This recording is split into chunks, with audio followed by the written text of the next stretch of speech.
Robin is the inventor of a concept that was originally called idea futures and is now a fairly standard part of certain parts of economic theory under the name of decision markets. Prediction markets. Okay, everybody knows. Everybody knows that. Okay, now who understands the concept of futarchy, which is the notion of using such markets as a way to make political or policy decisions? Okay. Okay. Right.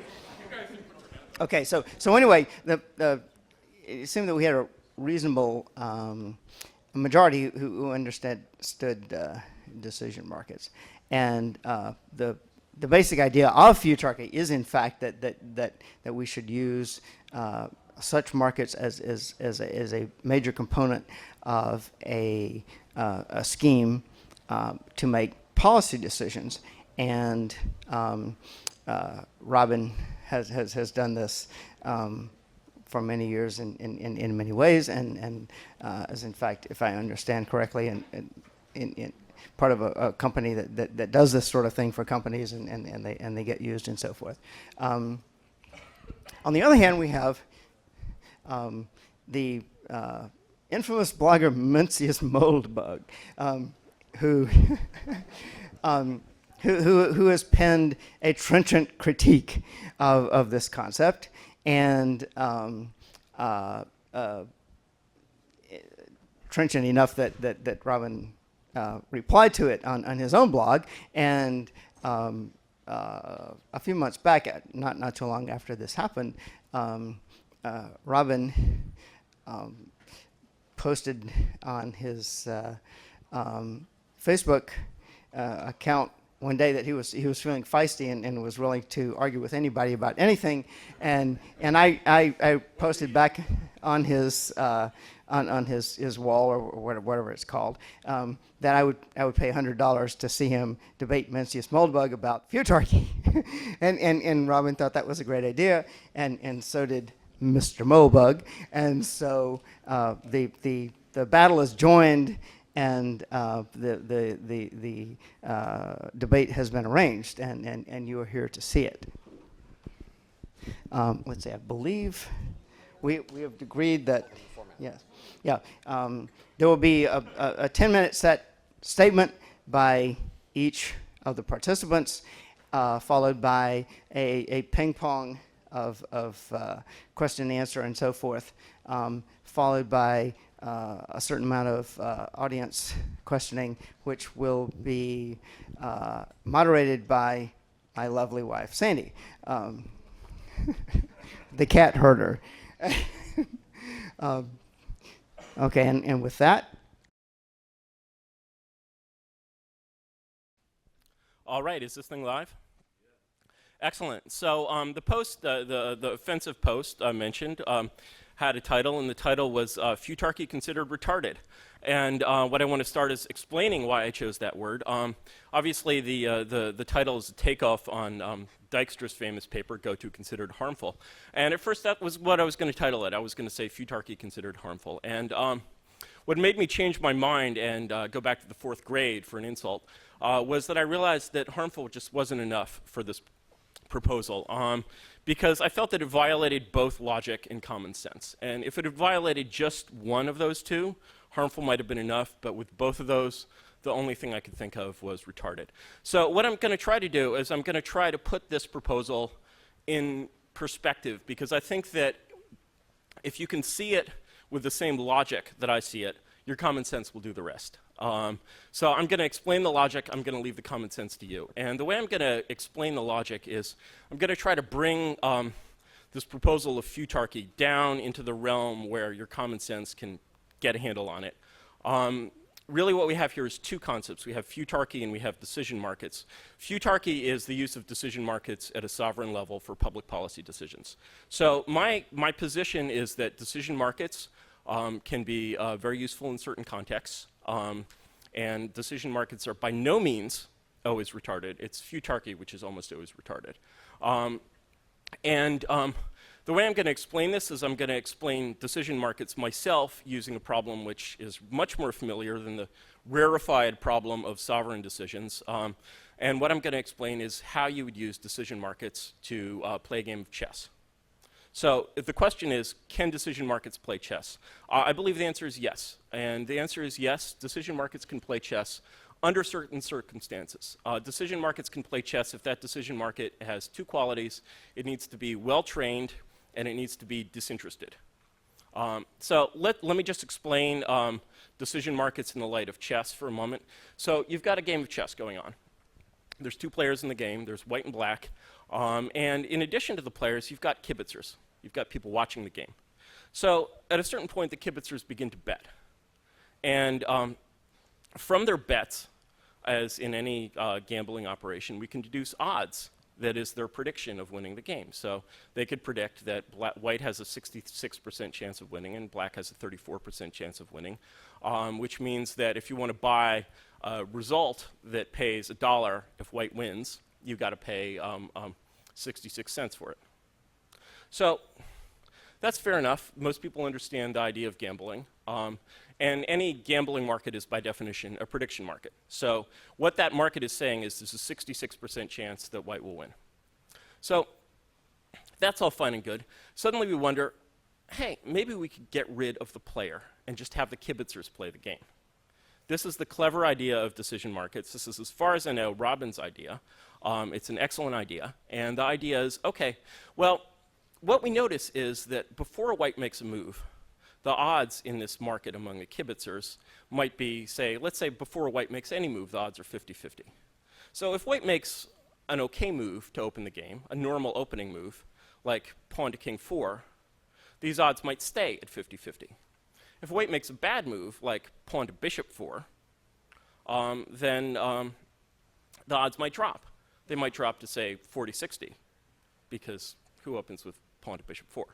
So what we can do in that circumstance, the way we can make this kibitzing market play the game, is we can say, okay, instead of taking bets, just taking bets for the current situation of black and white, what we're going to do is we're going to take bets for, we're going to take conditional bets. So we're going to say, if white moves pawn to king 4, what will the odds of white winning be? If white moves pawn to bishop 4, what will the odds of white winning be? So basically, white is only going to make one move. So we're going to take bets on both these moves, pawn to king 4 and pawn to bishop 4. So before the move is made, you can bet on it. If white doesn't move pawn to bishop 4, the bet is canceled. So all the money that went into that bet is refunded, and only if white moves pawn to king 4, only that move only the bets on that move will count. So what we'll be able to see from this market is we'll see that if white, if in this conditional prediction market, we'll see that if white moves pawn to king 4, the odds maybe inch up to 51-49. And if white starts with pawn to bishop 4, the odds go way down to 30-70, because how do you recover from that? So as a result, we've gotten rid of the player. This market is making our decision. This is the basic idea of decision markets. Within certain contexts, it's an excellent idea. So let's, and I mean, this is a very appealing idea because, who wouldn't want to get rid of the chess player? Who wouldn't want to have an algorithm that can collect the wisdom of these kibitzers and have them make this move? So what I said is that decision markets need two qualities. They need to be well-trained and they need to be disinterested. So let's cover the first. So we have this market among these kibitzers who are making these bets.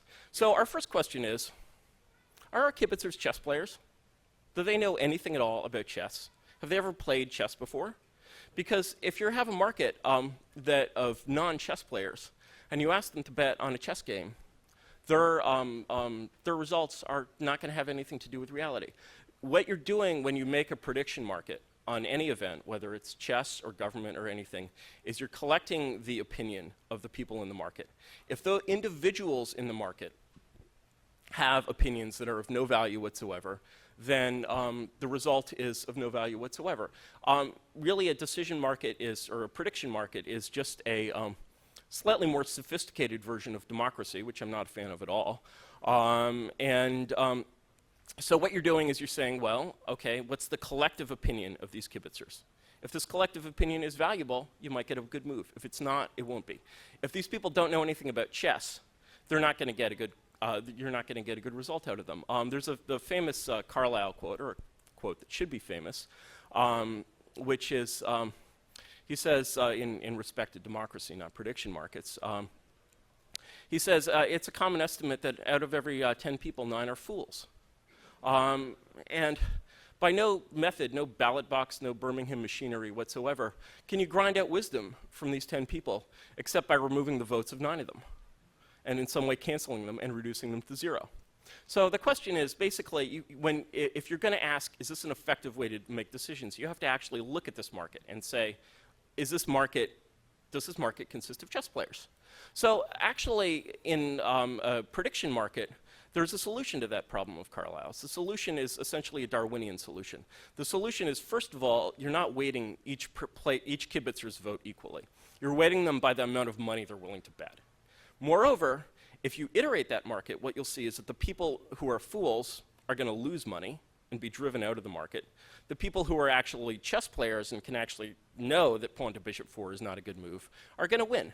And so over time, what you're getting is this Darwinian effect in which the market is being trained. It's being trained by removing the fools, stripping them of their money, and rewarding the actual chess players in this market. So one of the reasons we associate good performance with markets is that we're thinking of markets that are well trained. So the stock market, to a certain extent, is well trained. Certainly, people have been playing the stock market for a long time. Fools come in, they lose their money, and the people who know how to analyze actual company performance win. So when we think of markets, we think of well-trained markets. And it's important to realize that markets are not magic. That training effect actually has to happen. It has to work. You have to get a consensus of people who actually know how to play chess, who are dominant in that market, before that market will play a good game of chess. So that's really the first question that you have to ask about any market when you're asking, will this market make good predictions? The second question is a little more subtle. You have to ask if the players in that market are disinterested. So let me give an example, again, in the world of chess. Let's say that there's a side bet on, totally outside this prediction market, there's a side bet. Someone is betting that white will actually open with pawn to bishop 4. Now that's a very unlikely move for white. So one would expect fairly good odds if you bet on that and you're right. You could actually make a lot of money with that bet if you bet on it and you're right. So let's say the amount of money that you're going to make from the side bet is X. So the question is, can I move this market so that white will open with pawn to bishop 4 in order to make my profit X? The right question is, to see whether this behavior will happen, the question is, how much do I need to spend to move this market? And let's call that answer Y. So if I spend Y betting in this market that white will move pawn to bishop 4, then how can I get this market to, how can I get this bet? How can I get the market odds to say what clearly isn't true, which is that this is a good move for white? So that answer depends on the depth of the market. It depends on the depth and the liquidity of the market.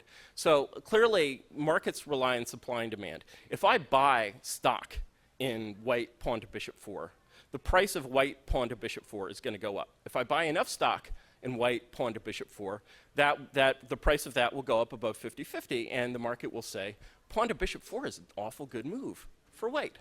So the question is, who am I betting against? How deep is the market of players in this? How well trained? Not only how well trained is this market, but how much weight is behind the judgment? How much monetary weight is behind the judgment that pawn to bishop 4 is actually not a good move? This is an empirical question about markets. So, and it's an empirical question about this specific market. So the question in the specific market is, what is X? How much can I gain by making a bad move? And what is Y? What is the cost of compelling this market to make a bad move? If X is greater than Y, this is going to happen. Essentially, what you have to ascertain if you're going to expect this market to make a good decision for you, you have to ascertain that there are no side bets being made There are none of these conflicts of interest, and you have to ascertain that basically y is going to be greater than x for all purposes. You have to ascertain that actually the power of money that wants to stabilize the market is not as great as the power of money that wants to move the market. Now, there's an immediate problem in market design here, which is how do you know, as the designer of the decision market, how do you know what y is, what x is? How do you know the value that can be earned from making a bad bet? Well, you don't know what bets people are making on this game outside of the market, so you really don't know why. Furthermore, you don't control x because how much good money, how much wise money is there in this market? You don't know that. So essentially, the only answer that you can give is you really need to eliminate the scenario in one way or another. Now, Professor Hanson can answer this, but when I read Professor Hanson's paper, the impression that I got from his equations was that he'd simply come up with a way of assuming that since x is finite and y is infinite, that you can never move a market and make money this way. Clearly, if you adopt that assumption that x must be finite and y must be infinite, Professor Hanson is right. I think that's what's sometimes called the skyhook, where an entire system of reasoning depends on an unsubstantiated proposition. And I think that when you extend this proposition to government and you say, well, how much can be made by making the government make a bad decision? That number is essentially infinite.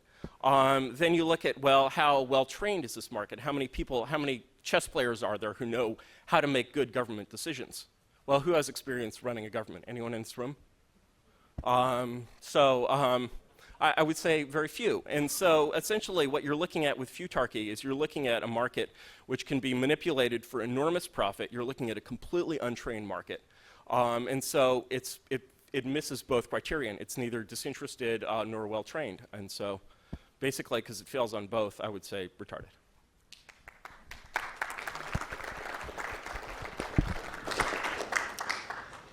All right, we have a lot to talk about. So first of all, what we're drawing on here primarily is a huge tradition of experience and data in the real world, in the field, in the lab, of what are called speculative markets. So we've had for many hundreds of years financial markets like stock markets, commodity markets, currency markets. We've also, for at least a few decades, had regular lab experiments. We bring students into the lab who've never traded one of these things before. We give them the instructions and they trade immediately. Even in the lab, with students who've never trained before, we get, within a few minutes, reasonable market prices from the information they've been given. The prices that are seen in the lab are a reflection of the information they've been given. It's not some random, completely disconnected thing. People immediately, if you've ever run a betting pool, you've also seen this effect. People who haven't bet very much relatively quickly get the idea, and relatively quickly the betting odds reflect things what people know in the room. So the idea is to take the power of this mechanism, these speculative market mechanisms, as a way to aggregate information. And the key thing is we're proposing this as a mechanism of governance. I want to be clear, it's a separate issue what things should be governed by whom.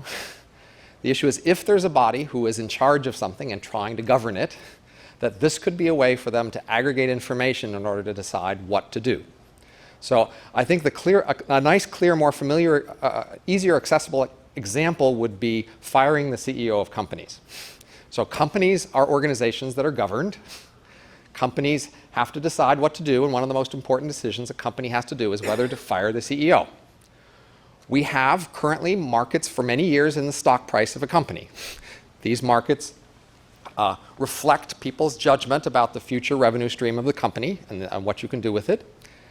And there are many interested parties involved. They're not all disinterested investors. The people in the company often invest. Their competitors often invest, buy, sell, short.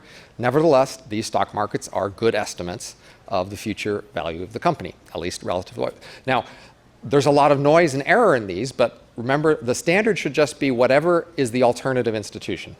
If you have a hard problem, something that's difficult to estimate, you should expect all of your mechanisms to do a lousy job in the sense that it's just a hard problem. The question isn't do they meet some absolute standard? The question should be, how does this mechanism compare to the others that you have available? So for example, for firing the CEO of a company, at the moment what we have is a board of directors whose job it is to decide whether to fire the CEO, usually most of whom were in that position because the CEO recommended them for that position. They have very little financial stake usually in whether or not the company does well or not. They're paid their fixed fee per showing up every few months. And so there's a difficult issue in getting boards of directors to make a judgment to dump the CEO, because that of course causes a lot of friction in the local manager of the firm. So the idea here would be that at the moment you have a market where you trade cash for stock. So if you want $12 for the stock, that suggests the company is worth less than if people want $15 for the stock. So the idea is to have two more markets. One is where you trade stock for cash conditional on keeping the CEO this quarter. The other is where you trade the stock for cash conditional on dumping the CEO this quarter. Now you look at those two prices and one of them will be higher, and that will be advice about whether you should dump the CEO. Now if the two prices are really close to each other and bouncing around, you'd say it's not really giving me any clear advice here. And the default of course could be to keep the CEO. But if one price is consistently above the other, even as they fluctuate, even as you perturb it, that suggests that the investors are telling you, really, we think we have an answer, dump the CEO. So the recommendation there is first to try this out. So the first thing I would love to have, if I had $1 million, I'd have a website where I did the entire Fortune 500, had markets on dumping the CEO on all of them, and after a few years I could collect a track record about whether the companies that followed the market advice did better overall than the companies that didn't. And that would be good advice. So first I'd say, I'm not recommending that you do anything other than set up an experiment so you can collect some data to see whether this works. But then as it seems to work, I'd say let's put a little more pressure on these boards of directors to follow the advice of the markets. Unless you've got a good reason to go otherwise, maybe you should, as a default, follow the market advice to dump the CEO if it says to dump them. And then eventually, if you've got trusted this enough, why make it advisory? Why not just make it formal and cut out the middleman? So that's the recommendation here. Also, the recommendation is work your way up from small organizations, do experiments in small scale. As you get comfortable with it working on the small scale, try it on larger scales, and eventually you could try it for a city or a county or a state and maybe even a national government. But of course, it would be foolish to immediately apply some abstract idea to large governments until you tried them out on a smaller scale. So the recommendation is to work our way up the ladder. So it's a mechanism of governance. I'm recommending we try it on a small scale. It's about aggregating information. It's not about how to aggregate values, so you need to have some other way to aggregate values. In corporations, public corporations, you actually have a good measure of value, which is the stock price. So it's a nice first application there. Later on, when you move to other organizations, nonprofits, for example, they would have to construct some measure of value. That would be a little more work, but it could be worth it in order to gain the advantages of this mechanism. And then the issue here then is, I say you've got a stock market, you will accept it, you use the stock market to decide how much investment the firm should get. Firms that have high stock prices can collect a lot of cash, can invest in a lot of projects. Firms with low stock prices have more difficulty acquiring cash, therefore they do fewer projects. That's a good way to decide which firms should get more investment funds. If we do the same thing for these other markets, I'm claiming that looks like a good idea. We're working on the similar mechanisms, we're working on the same sort of processes. Why not try it out there too? Now if you want to say, well, people are trained to bet in the stock market, but they're not trained to bet in these conditional CEO markets, I'll say, well, how do you expect them to get trained unless you start it up and you use it? Again, you start in an advisory capacity, you start it small, you let people get some experience with it, but as I've said, in the lab, people within an hour can learn to use markets and to have information aggregated in those prices. There's the issue of manipulation, and this is one of those issues that's come up over and over again. Most ordinary familiar financial markets have people participating in them who have agendas. This is just the fact of life, and most of the familiar financial markets that you know about. Nevertheless, they do function adequately. Also, many of the institutions that you're using instead, like the boards of directors, there's a lot of conflict of interest there, or other forms of governance. All forms of governance have problems. The issue should be which ones do better than which other ones. Now, it turns out that speculative markets do remarkably well on this manipulation thing. The main evidence I will say is we have done field experiments and lab experiments that reflect well this theory that he was talking about, but I will not emphasize the theory, I'll emphasize the lab experiments. So we do a lab experiment where one day we bring a bunch of random students, we give them each some private clues about some asset, we have them trade about that asset, and at the end there's a price, and then we see how well that price corresponds to what they should have guessed if they had aggregated all their information, which of course they didn't, we just gave them each a piece of information. Another day we bring in another set of students, but now this time what we do is we take half of them and we say, you're going to get a bonus if the price is more in this direction.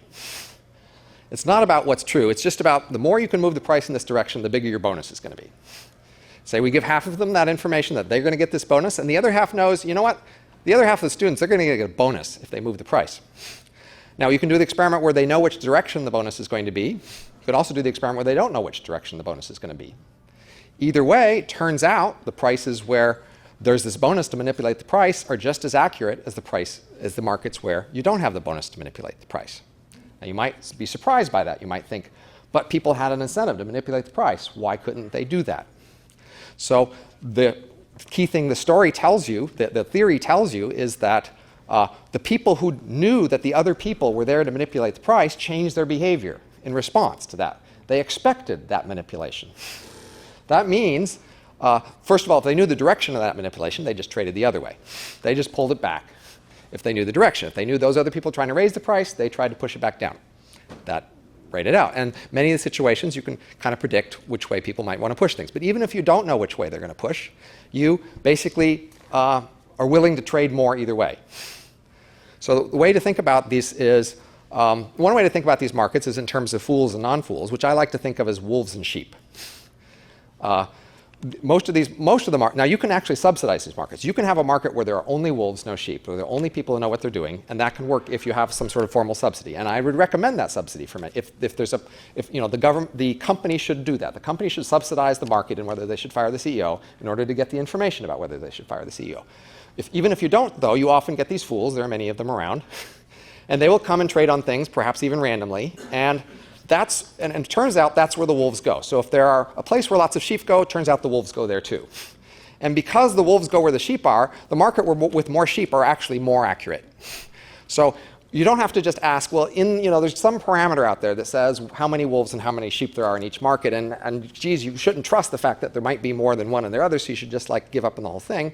The wolves respond. People who are informed traders look around for which markets are the places to make the most money, and the more places where there are fools trading is where they can make more money, and they do go there. And that means that those markets get more people eagerly trying to figure out what the price should be, eagerly making larger trades, and makes those markets more accurate. So that's just a general feature of financial markets. Across larger companies have more accurate prices, betting markets with more people in them have more accurate prices. That's just a general feature. Now, the thing to realize is these manipulators, these people who want to go in and push the price in some direction, not because that's what they think the value of the asset is, but just because if people thought that, then they would get some advantage, they are sheep. Because this is the definition. A wolf is somebody who is trading based on what they know or what they think they know about the value of the asset. A sheep is somebody trading for any other reason. That's the definition of a fool, or what we call a noise trader. They're trading for some reason other than what they know about the value of the asset. So most financial markets, the sheep are new doctors who think they know everything, suddenly have a lot of money. But if there's somebody who wants to manipulate the price, they're also a sheep in the sense that they're expecting to lose money for some other gain. If other people know that they're there, then they're eager to take the other side and trade against it. This isn't just theory. This is lab experiments, consistently in lab experiments, and this is field data. People have actually gone out in the field and tried to manipulate these markets themselves. So my story here initially is that I'm making a proposal. I propose to start small, build it up, initially advisory, eventually larger. We can get experience, we can get a track record, and it's about aggregating information, and I suggest we focus on this initial application of firing the CEO because it's a small governance problem, but it's important, and it's accessible in the sense that you already have a market that's pretty close. You have a stock market, and I'm just making a conditional stock market.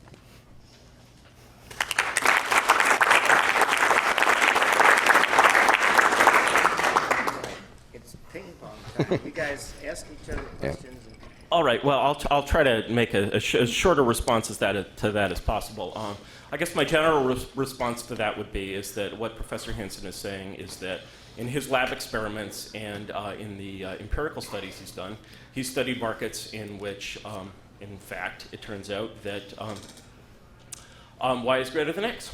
And every market is different. In some markets, Y is going to be greater than X. In some markets, X is going to be greater than Y. And so really, every market is an individual phenomenon. Every market, there's no magical principle animating these markets. But I outlined a principle. So what do you think of that principle? What I think of that principle is basically you said, you've outlined empirical evidence that in certain cases, such as your lab experiments, such as some things you've looked at, that manipulating these markets turned out not to be profitable. But I outlined a principle of why Y is larger than X. Yes, I also outlined that principle. I said that markets, we agree on that principle. Let me do something positive here. I want to be positive. I know that you have a company and you're selling this stuff, and I think it's a good product. And so let me outline a change to your firing the CEO market, which I think would actually make the market work. And that is, we're going to have a market in firing the CEO, and we're going to restrict that market to people who are employees of the company. And if we restrict that market to people who are employees of the company, we get both of the things I asked for. We get a market that's generally disinterested. Okay, some people may have personal quarrels with the CEO. Some people may have, personal bugs about this project or that project. That effect is liable to be relatively small. Likewise, we have people who actually know that company because they work there. So if I was going to make a market in firing the CEO, that's what I do. Now, so why don't we apply this to all the other financial markets we have? Why don't we say, you shouldn't be able to trade in orange juice futures unless you've been an orange farmer, or you've been a weatherman. The difference between trading in orange juice futures and trading in firing the CEO market is that there's no decision conditional on the price of orange juice futures. Well, how about you shouldn't be able to trade an IBM stock if you're not an IBM employee? People just as in, as Professor Hanson says, you're always going to have people who are interested. The question is, do the people who are disinterested predominate? Do they overpower the others? So in the example in which we restrict trading to employees of the company, they do. Let me give an example of this firing the CEO problem in which I'm not sure they would. Let's say you're competing with Apple. Apple is run by Steve Jobs. Now, it's well known that Apple was very ineffective without Steve Jobs and became very effective when Steve Jobs returned. Unlike most CEOs who can be really who are probably just suits, frankly, and could be replaced without much damage to the company, if the market were to learn tomorrow that Steve Jobs was dead, Apple stock would drop by $30 billion. So firing Steve Jobs, or let's go even farther, firing Steve Jobs and replacing him with a chimpanzee. So we're going to have a market in firing Steve Jobs and replacing him with a chimpanzee. Now, how much do you think firing Steve Jobs and replacing him with a chimpanzee would be worth to, say, Google or Nokia? That's a fairly large X we're talking about. So in order So wait. Ordinary financial markets in companies, like ordinary stock markets, how much Google can raise in cash depends on Google's stock price. Same for Microsoft, same for Cisco, same for any of these companies. Ordinary stock prices do affect important decisions. They do. And so you could say, well, Cisco's competitors would try to knock down the Cisco price so they wouldn't have as much to invest, right? They certainly do, but they don't affect them in such a clear-cut and obvious manner. Again, in most cases, yes, stock prices do drive decisions. Anyone who's worked at a company knows that. They drive decisions in a very weak and disconnected way, and they drive decisions in a way such that, again, in the cases of a normal functioning stock market, there will always be exceptions. In the case of a normal functioning stock market, so if decisions were hanging on the stock price, then you'd say, let's not anybody let trade in the stock market except the employees. Yeah, I would say that basically you need the two criteria I've outlined. You need a market that's well-trained and disinterested. If you have a market that's well-trained and disinterested, go for it. So like one of the positive things I saw in your discussion that I saw is you said, well, let's not have this market be effective right away. Let's just have it be a prediction market. We're going to train it as a prediction market. And then once we have a well-trained prediction market, we're going to flip the switch, make this binding, and turn it into a decision market. That's a good idea. That's really sound, solid thinking. You've got to train the market first. So again, when it gets back to, let's not forget that the original discussion was not over whether to fire the CEO. The original discussion was over government decisions. For government decisions, X can be huge. X can be enormous. A bad decision can be enormously profitable to many, many interests. So you're talking It's just because they're larger decisions. Yeah, I mean, you're talking any large decision has people who are Exactly. affected both So ways. my- It's not proportionally My different. question as to whether the decision market is going to work or not is X greater than Y? So basically, you can show me all the examples of real-world markets you want in which X is not greater than Y, and I will say go with So your decision again, let me market. outline the theoretical argument, which is verified in our lab experiments and our field data, which is that the number of informed traders who show up in a market isn't some random thing the universe throws on things. They respond to perceptions of how much money there is to be made in a market. The more fools there are to trade against, to win against, the more of these informed traders come and the more money they trade. So expecting people trying to manipulate a market is exactly a set of fools you'd like to make money off against. Again, if you have yes, that can very well be the case, but it has to actually be the case. You have to actually have... What more do you want? We have lab experiments, we've got field data, we've got theorems. What do you want? You've never tested this at all with government decisions. And your lab experiments are for a completely different market. And you don't think we should test them for government I don't decisions? think because how are you going to train the market for government decisions? How are you going to... Yeah, you'll start small. Professor Hanson has proposed... How about a little village with 100 people? Is it all right we try it there? Well, who wants to live there? I mean,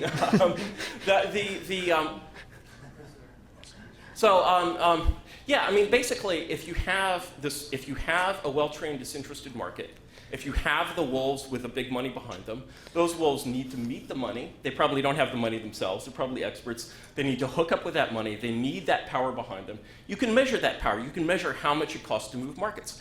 In reality, in Wall Street, people move markets all the time. People make millions, billions of dollars being experts at how to make big purchases in markets without moving them. That's like the profession of people who work for sovereign wealth funds. So, I mean, to say that stock markets can't be moved by big purchases is really I'm not contrary to claiming reality. that stock markets can't. So there's a key difference here between what we call ex post and ex ante, before and after analysis. So if you show up in a market, any market, with a big pile of cash, with a buy or a sell, you will move the price. I'm not denying that. That's true in pretty much any market. Yes, you show up with a big pile of cash, and if anybody thinks you might know something, they're going to give you a little deference and let you move the price. Nevertheless, that's true in the theory, that's true in the lab. Nevertheless, on average, knowing that there are these manipulators in the market means more people show up, more people trade, make larger trades, and that means the price is just as accurate. Absolutely. This is the Darwinian effect I was describing earlier. The question is, this effect is not magic. No, this isn't the selection effect. This is just responsive behavior. Oh yeah, it's responsive behavior, and the responsive behavior is saying, let's select positively for the wolves, let's bring more wolves into the market, and let's let the wolves feed on the sheep. So if you want but in our lab experiments, again, we hold constant the number of people. There are random people who come in from the school, and we tell some of them, hey, these other guys are going to try to manipulate the price. That's enough. They respond. Absolutely. Professor Hanson, I'm not denying that you can construct a market in which Y is greater than X. I'm not denying that you can. But I didn't tell them what Y should be. I just told them. You set up the market. You set up the number of people playing in it. You set up the size of the bonuses. You configured this market. So basically, the results of this market, which you configured, confirm your theory for this market. So for any particular market, such as, let's get back to my chess example, for any particular market, basically, Y can exceed X or X can exceed So is there Y. any test that you could think of where I could go do my test and see if you're right? Or is this... Absolutely not, because there's a basic difference. There's a basic difference between our reasoning here. Basically, Professor Hanson is reasoning like a social scientist. He's reasoning inductively. Yes. I'm reasoning like a philosopher. I'm reasoning deductively. And my assertion is that deductive beats inductive every time. That's a good point. We've got some questions from the audience. It's time for audience questions, but first I figured that to judge the debate we should have a decision. Don't you want to wait till market. after they have their questions answered? We're going to have a decision market, and basically anyone who thinks that Robin has won can give me $10, and anyone who thinks can give Sandy $10. Great. And we don't promise to pay anybody anything. Okay, we're going to take our first audience question. It seemed to me that Mencius missed three factors in his discussion, two of which I think seriously weaken his argument. The least important is that it doesn't require Darwinian selection. There's a prior selection over people's willingness to bet. that they're putting their money where their mouth is, and on average, people know something about whether they know how to play chess or not, and the non-chess players will be less willing to bet than the chess players. So that weakens your argument, but it doesn't destroy it. There are two more serious problems. One of them is that there is a reason why Y is bigger than X, and that is because the desire to make money is a common motive for enormous numbers of people, whereas any particular outcome is only going to apply to certain people. If you think about your Apple example, which is a wonderful example because it's so bad, that you, I, and everybody else knows what happens if you replace Steve Jobs with a chimpanzee. Consequently, if Google wants to waste $20 billion trying to bid the odds of that up, there will be much, much more than $20 billion. People say, wait a minute, Google wants to give us some money? Wonderful. We know that if Steve Jobs is replaced by a chimpanzee, Apple stock will fall. As a stock, might be able to change the battery in the iPhone. I as a stockholder oppose doing that and therefore would like to shift it, just like Google wants to shift it the other direction. But I as an investor know that it's a very, very safe bet that the stock will go down if Jobs is replaced, and will therefore bet accordingly. So the fact that your X depends on particular circumstances or particular people, Y of some, I think I've got them right, Y of something common to most people who have money, seriously undercuts your argument. Finally, you're assuming that all the X's have the same sign. But in any plausible case, such as the political case, there will be some people who want outcome A and some people who want outcome B. And it's only the difference between the ability of those two groups to push the price one way or the other that has to be outweighed by people who don't care what the outcome is but want to make money. Think for a moment about Futarchy versus alternatives. And let me suggest an alternative which is a closer model than Futarchy of real political systems, both democratic and non-democratic. And that's a straight bidding war.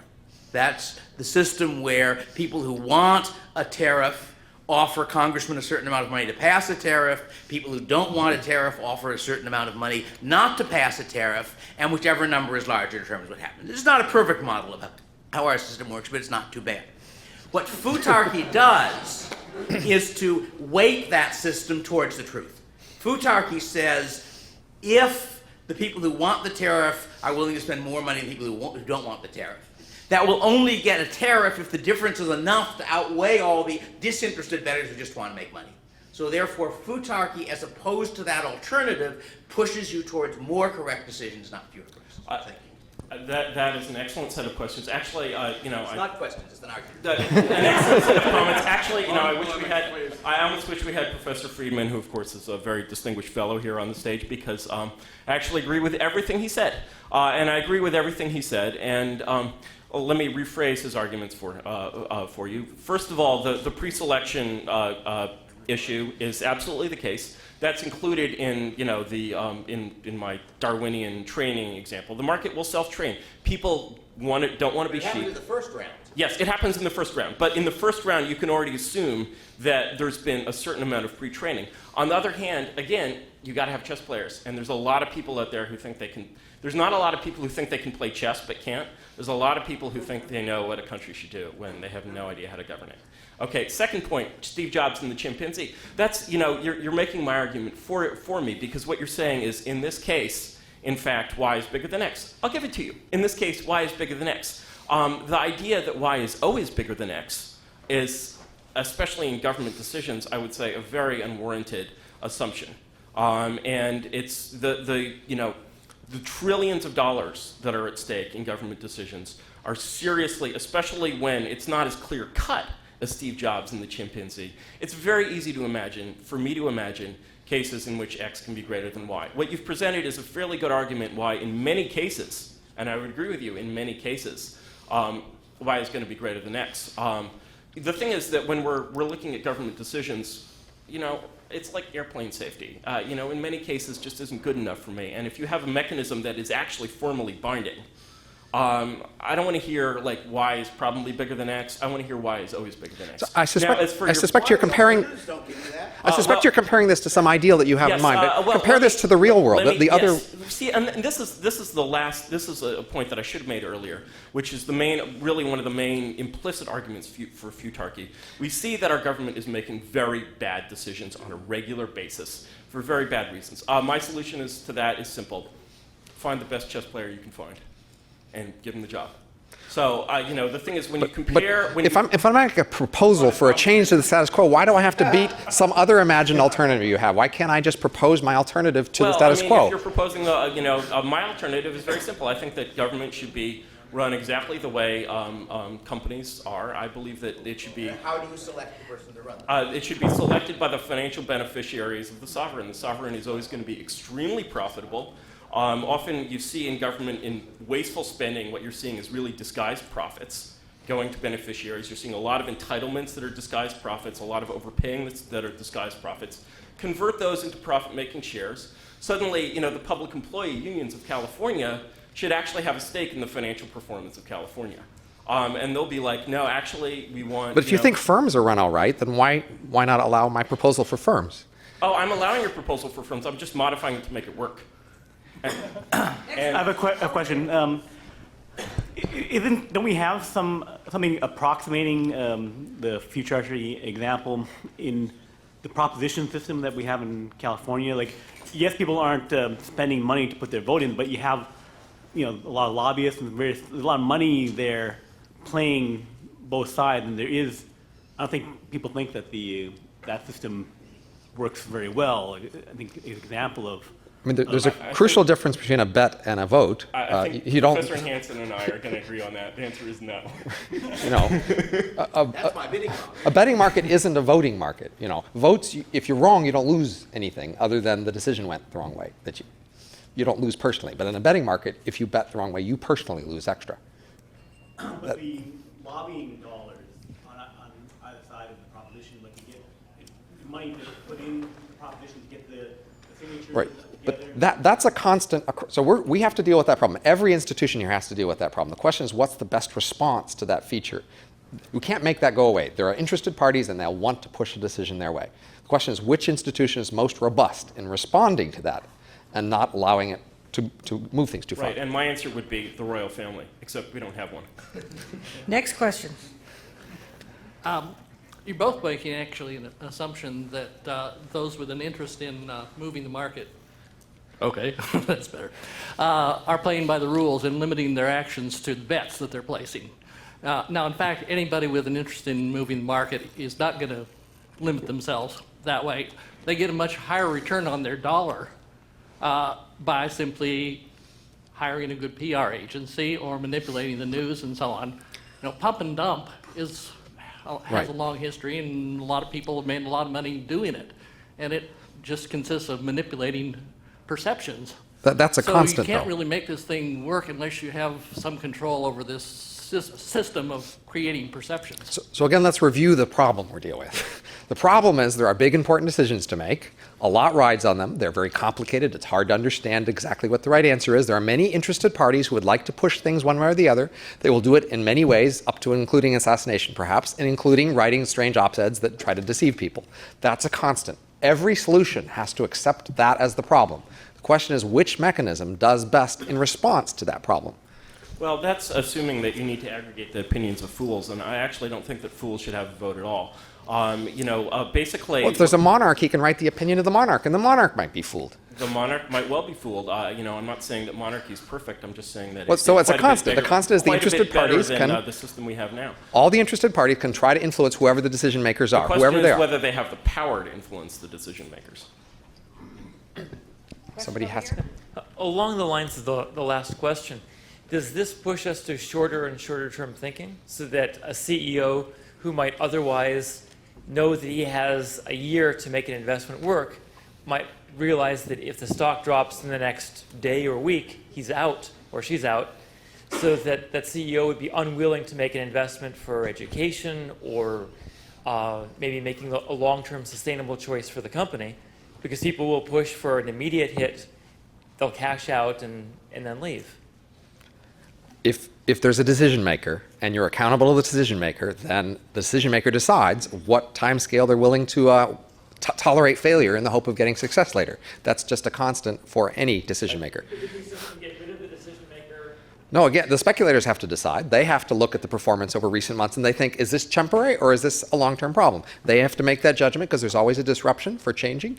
They don't want to just disrupt things arbitrarily, but if they've got a sequence of failure, they have to wonder if it's time to get rid of them. I want to answer that as well, because you'll notice that there's a bit of kind of surreptitious reimportation of executive decision-making into Professor Hanson's example. He's not proposing at this corporate level, he's not proposing a market in corporate decisions, he's proposing a market in corporate personnel. I think that's very wise because it buffers, also propose the other. It buffers the market from the system. I'd like to go back to the chess example, though, and I think that question bears in an interesting way on the chess example. I'd actually like to see a chess-playing decision market as an experiment. I think that would be a very worthy experiment because it's actually a genuinely hard problem. But one of the problems with collective decision-making in something like chess is that chess is a game of strategy. And so you have an immediate problem, which is, on one move, the market wants to push one winning strategy. Then the next move, the market makes a new decision, and it wants to push what would be a second winning strategy. It ends up going around in circles. It can't plan on it's not a conscious entity, and so it can't plan and follow a plan over a long series of moves. And so if you're actually using Futarchy to make decisions on an individual basis, you can fairly easily get two decisions that conflict with each other. And do not follow a single integrated strategy. That's just another reason why really the only solution is a single strong leader. Let me elaborate on, because it's related to some other critiques that have come up in the literature. For example, on the election markets, many people have written papers saying, well, look, people who do polls and do some regressions on the polls, their estimates seem to be about as good as these market estimates. So what are you saying this thing is always better? And the claim is not that the markets are always better. So if there's some other institution out there that gives a good, reliable estimate on things, then what we should have is the market just says, they're right, and just follows it. They should learn to just listen to and follow some other source if that turns out to be the best, most reliable source. They don't have to go figure it all out themselves if they found some other source to listen to. The speculators will just say, that's the source, we'll just believe them. So if there's some person running the chess game and says, you know what, I've got a strategy and I'm going to consistently follow my strategy and these are my recommendations, if the speculators think, yep, that's probably the best way to win this game is to follow his recommendations and his strategy, then they can just follow his recommendations and strategy, and then you can get those consistent strategic responses. The issue is whether the speculators believe that following this guy's strategy all the time is the best way to do. And if they're trained to do so, they can be trained to do so. And the result is that basically you end up with almost as good a result as you might have had if you'd never gotten rid of the chess player in the first place. I mean, the thing is that what we have in Western society over the last couple of centuries is this search for something to replace the missing king. And so there's this search for algorithms that can solve the problem of decision making. Well, if anyone tried to run a private corporation by algorithm, they'd be laughed out of the room. It's unquestioned in the private domain that what you need is an executive with personal authority. For me, that's just the obvious glaring solution that's just sitting there. Next question. So one of Mencius's core critiques seems to be that the larger the stakes, the greater the depth and disinterest required in the market for that market to be able to function properly. And with a sovereign government, you're dealing with infinite stakes. So you cannot have a market of infinite depth because what if we're voting about, let's say, making Warren Buffett or Bill Gates the dictator of the world, right? So those are the kinds of issues. But I hear one counter argument from Professor Hanson and Professor Friedman, which was basically said that as the manipulators enter the market, those manipulators attract the saner players, and so the market liquidity builds up very quickly. The problem here is that these markets have binary decision outcomes at a certain time. You have to pick a time when the decision is made. And when that decision is made, the market has to have sufficient liquidity. So, Professor Hanson, have you done any work to figure out what the proportion of the market liquidity has to be to the stakes involved before you can use that market to make a decision? There is no such threshold. It's like asking, people ask similar questions a lot. It's like asking, how many people do you need in a committee meeting? And no, I'm not going to tell you what the topic is about. Just how many should I have, and how long should a committee meeting last? And how big should the room be? And how long should each person talk? These are things that depend on the context. And the whole point of this as a flexible institution is to make those decisions. The market speculators will decide how much they think they should invest in this topic based on how much is available at stake. The main thing I did recommend was that you subsidize these markets. That is, if you don't subsidize these markets, the amount of attention on any one price will be based on whoever's in the mood, right? It's not based on how important the decision is necessarily or how valuable that information would be. It would just be based on who wants to speculate on that. You would want to basically to subsidize more. Well, there's a formula. There's formulas I can give you. The point is, you'd want to have the scale of the subsidy approximately equal to the value of information in the decisions. So there are standard ways to calculate value of information for decisions, and you'd want those subsidies to be at that level of the value of information that we would all gain. Right. Then we want $1 billion of subsidies. Okay. This is an improvement because what Professor Hanson is saying basically is if Y is not bigger than X, let's add money to Y. Again, it's very laudable, but it sort of counteracts this kind of beautiful automaticity that we have in this idea of let's hand everything over to a formula, and so suddenly we have to actually calculate Y, which means, as you said, we need to know X, and suddenly this pretty thing isn't looking quite as pretty. But again, the status quo is what we're up against. Remember how bad the status quo is. Well, yeah, I'm up against the status quo either. I just have a different direction of change. Okay, I think I want to ask a meta question here, which is that the whole idea of a decision market is that people are betting on the truth of some proposition which is going to be known at some time, and they're therefore going to win or lose their money. However, in the real world, there's pressure not only in the market itself, but there can be financial pressure on the people who are, or whatever system is going to make that decision and award the money as a result of the so-called truth or falsity of the proposition that's being betted on. And it seems that if there is sufficient financial incentive in play, that there can be a significant, and you see this in actual government all the time, that there can be a significant incentive to misjudge the results by whoever is supposed to be judging the results, and therefore essentially cheat the whole game. Have you looked into the problem of actually keeping the judgments in the market honest? So consider the example of cheating in a vote. So you could have a small city council, a small town council vote, and somebody could cheat in the votes. They could stuff the ballot box there, or you could have stuffed the ballot box in a national election. And it sounds like you're suggesting that in the national election, it's more likely they would stuff the ballot box, and more likely that they would cheat in the measurement of the votes than in a small election. And it seems to me more likely the opposite. The large election will have more people watching, more ways you can have redundant observation in order to avoid that. But yeah, I mean, the thing is, again, I can see many cases in which Y exceeds X. What I can't see is any fundamental guarantee that Y is going to exceed X. And especially when the problems are much harder than, oh, is it actually a good idea to replace Steve Jobs with the chimpanzee? Can I cite X greater than Y? Sure. I mean, should the country buy I mean, it depends again on the depth and liquidity of the market, and if the market is small, if the market is not deep, and the decision is large, it depends on the amount of money in the market. I mean, it depends on the amount of money behind the wolves. If there are no big investors behind very smart players, then and the decision has a lot of money riding on it, then sure. And you can't say it. You're looking for an actual example? He wants you to be inducted. He wants me to be inducted. Okay, well, let's give an actual example. Let's think about cap and trade. Is cap and trade a good policy for us to adopt, or is carbon mitigation a good idea? Well, the amount of money that can be made off carbon mitigation is almost unlimited. The idea of whether it's a good idea, how do we even judge whether it's a good idea? Very hard to judge. So there are no wolves in this market because nobody really knows the impact of global warming. There's certainly a lot of pseudo sheep who stand to make money from it. Next question?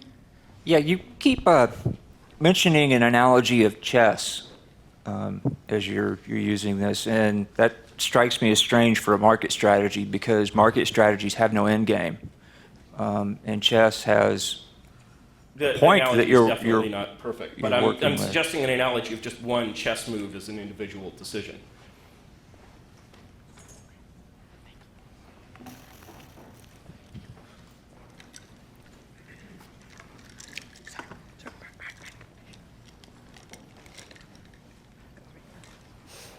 Yeah, I actually had a question for Robin, because I don't really understand his proposal in the national context. Okay. In the context of the firm, we have a measure of the outcome, namely the stock price after the CEO is or isn't fired. But in the case of the national one, let's go back to cap and trade, I don't understand if I bet that cap and trade is a bad thing, and therefore I'm trying to drive the price in such a way that I won't do it. What is the mechanism by which, after cap and trade has been done or not done, we decide whether or not it was a bad thing? So as with the company stock price, we need some number later on that says how well off we were. So in the interest of modularity, given my years of software training, the first proposal I make is to leave the process alone, that is close to the current process as we have, for the process of producing this value number estimate. So, for example, the Bureau of Labor Statistics now produces estimates of, or I guess it's Bureau of Economic Statistics, produces estimates of GDP. So you can imagine saying, you've been doing a good job, now we want a measure of not just GDP, but national welfare. And this measure of national welfare will include a few things that GDP doesn't include. We're going to include some leisure, some health, and some other things. And now it's your job to measure this number and tell us what it is. And every year you'll be telling us our national welfare number, and we'll create a weighted average over these future numbers, and that will be an asset that will pay off in that number. And now the betting market will tell us which policies will raise that number.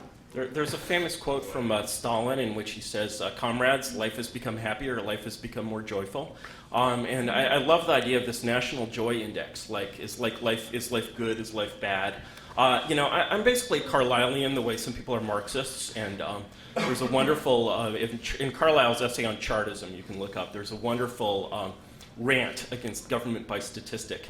And the collection of, even GDP. GDP is basically the collective sales of all the nation's corporations. So is increasing that number, which itself is a little fuzzy because it's in a fiat currency, is increasing that number good or bad for national happiness? How should we measure national happiness? So it turns out Haiti has a low GDP. It does turn out Does that Haiti surprise has you? a low GDP. So there's certainly a correlation between, national happiness and how well you're doing. But at the level of okay, should we, let's say everyone in America. We don't have a perfect option here, okay? We certainly don't. You've got your king, right? And how am I supposed to know that this king is going to make the decisions according to all of our interests either? Obviously, having some formula will have some problems, but the perfect king isn't available either. Well, our voting system doesn't work very well, so. No, our system certainly doesn't work very well, and I think we can agree on that. My proposal basically is to say, okay, let's make the king financially responsible to the beneficiaries of the national fisc.